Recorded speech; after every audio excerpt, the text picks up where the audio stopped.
ஐயாமுல் ஹஷ்ர் தில்ஹிஜ்ஜா, தில்ஹிஜ்ஜாவுடைய துல்ஹஜ் மாதத்தினுடைய முதல் 10 நாட்கள் இந்த துனியாவுடைய நாட்களிலேயே சிறந்தது.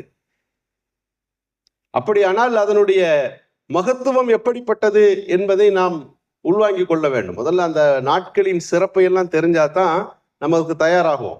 குழந்தை பிறக்கிறதுக்கு முன்னாடி நம்ம பர்ச்சேஸ் பண்ணிடுவோம். ஆண் குழந்தையாக இருந்தால் இந்த பொருள் தேவைப்படும். பள்ளிக்கூடத்திற்கு முன்பு, ஸ்கூல் ஆரம்பிக்கிறதுக்கு முன்பு அந்த பொருட்களை எல்லாம் வாங்கி நாம் தயாராகுவோம். திருமணத்திற்கு முன்பு தேவையான பொருட்களை எல்லாம் வாங்குவோம். பெருநாள் என்று சொன்னால் அதற்கான முன்னேற்பாடுகளை செய்கிறோமா இல்லையா? ஏனென்றால் அதை முழுமையாக கடைபிடிக்க வேண்டும் என்பதற்கு.